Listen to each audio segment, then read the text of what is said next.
নমস্কার বন্ধুরা, আবার স্বাগত জানাচ্ছি নতুন ব্লগ ভিডিওতে। এই মুহূর্তে রয়েছি আমি একটা জঙ্গলে। সরি আর এটা জঙ্গল না, এটা একটা বাগান। ওকে, তো আমি এসেছি এখানে একটা তোমাদের টিপস দেওয়ার জন্যে। তো এই টিপসটা খুবই ইম্পর্টেন্ট, কারণ আজকাল যুগে একটা ট্রেন্ডিং যে অবস্থা থাকে না, যে ট্রেন্ড মানে যেটা সবচেয়ে বেশি চলছে, ট্রেন্ডিংয়ে চলছে। তো কিছু কিছু জিনিস খুব ভাইরাল হয়, খুব তাড়াতাড়ি ভাইরাল হয়ে যায়। আমরাই ভাইরাল করে দিই, আমাদের ভালো লাগে বলে জিনিসটা ভাইরাল হয়ে যায়। তো ইউটিউব আর ফেসবুক একটা বড় প্ল্যাটফর্ম, ঠিক আছে, টাকা ইনকাম করার জন্য একটা বড় প্ল্যাটফর্ম। অ্যাকচুয়ালি সিস্টেমটাই এমন করে দিয়েছে যে আপনি এখানে যা করবেন সেখান থেকে না টাকা ইনকাম হবে।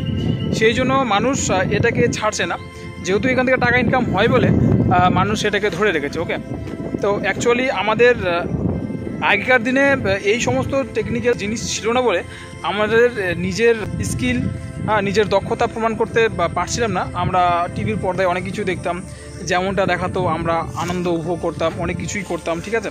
কিন্তু আমরা নিজেই যে ভিডিও বানিয়ে পোস্ট করতে পারবো বা নিজে গান গিয়ে সেটা পোস্ট করতে হবে, আপলোড করতে হবে, সেই ব্যবস্থা কিন্তু আমাদের হাতের নাগালে ছিল না।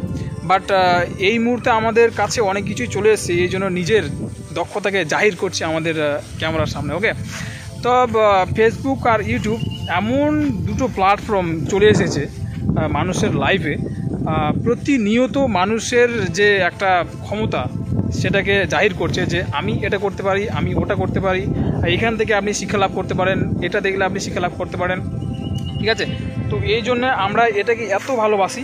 মানুষ দেখো ইয়ার, আমাদের সকাল থেকে সন্ধ্যা পর্যন্ত আমাদের প্রয়োজন মাফিক যে সমস্ত জিনিসগুলো একটা যদি বাজারে পাওয়া যায়, সেখান থেকে আমরা সেই বাজার থেকে কিনি, তাই না? তো আমাদের এই যে প্ল্যাটফর্মটা, এখানে যদি আমি কিছু দেখিয়ে সেখান থেকে যদি টাকা ইনকাম হয়, তাহলে কেন না আমিও সেটা করি। তো এই জন্যেই ফেসবুকে কেউ ভিডিও আপলোড করছে, কেউ ইউটিউবে আপলোড করছে, মানে সেম দুটো প্ল্যাটফর্ম থেকে টাকা ইনকাম হয় কম বেশি। ওকে, সেই জন্য এই দুটো প্ল্যাটফর্মেই মানুষ ভিডিও আপলোড করে, পোস্ট আপলোড করে। কেউ জ্ঞান দিচ্ছে, কেউ নাচছে, কেউ কমেডি করছে, অনেক কিছু করার ফলেই টাকা ইনকাম করে। তো আমি বলি যে এই প্ল্যাটফর্ম দুটোকে কাজে লাগানো উচিত, সঠিকভাবে কাজে লাগানো উচিত।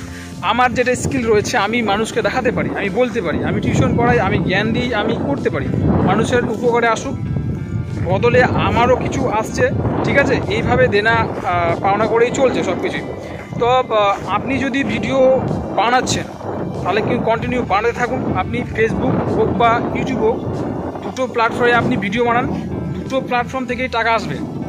ওকে, আপনি ঠিকঠাকভাবে ভিডিও বানান, ঠিকঠাকভাবে এডিট করুন, যেগুলো গাইডলাইন আছে, পলিসি গাইডলাইন, সেগুলো মানুন। ফেসবুক থেকে যা গাইডলাইন করেছে সেটা মানতে হবে, ইউটিউব থেকে যেসব গাইডলাইনগুলো করেছে সেগুলো মানতে হবে। যদি মেনে সব কিছু ঠিকঠাকভাবে আপলোড করতে পারেন তাহলে কিন্তু আপনার ভিডিও ডেফিনেটলি চলবে, এটা আমি আশা রাখছি। ওকে, তো আমি একজন ইউটিউব কন্টেন্ট ক্রিয়েটার, ঠিকঠাকভাবে ভিডিও আপলোড করতে পারছি না বলে আমার ভিউ হচ্ছে না। ওকে, সেই জন্য আমি দুঃখিত। আর অ্যাকচুয়ালি ব্লগ ভিডিও বানাই বলে যেখানে সেখানে যেতে হয়, ঠিক আছে। আপনি যদি এক জায়গায় বসে কোনো ভিডিও বানান, সেটা টেকনিক্যাল ভিডিও হয়ে গেল, লোকে দেখবে না। আপনি যদি বিভিন্ন জায়গায় যাচ্ছেন, অনেক কিছু দেখাচ্ছেন, সেটা ব্লগের রূপে প্রকাশিত হবে, আত্মপ্রকাশ করবে, আর সেটা লোকে দেখবে, এনজয় করবে, সেখানে যাওয়ার চেষ্টা করবে। ওকে, আপনি যদি টেকনিক্যাল ভিডিও বানান তো সেটাও চলবে। তো আপনার স্কিল অনুযায়ী কিন্তু আপনি ভিডিও বানাতে পারেন। ওকে, নো প্রবলেম। তো এই জন্যেই আমি এই জায়গাটা চলে এসেছি। আর ভিডিও বানাচ্ছি এই কারণে, কারণ জায়গাটা শুনছেন অনেকটা বেটার, প্রকৃতির মাঝে ভিডিও বানানোর মজাটাই আলাদা। ওকে, তো গাইস, আপনি ভিডিও বানাচ্ছেন যে প্ল্যাটফর্মেই ভিডিও বানান না কেন, আপনি বানাতে থাকুন, চলবে। চলো, দেখা হচ্ছে নেক্সট ব্লগ ভিডিওতে। জয় হিন্দ।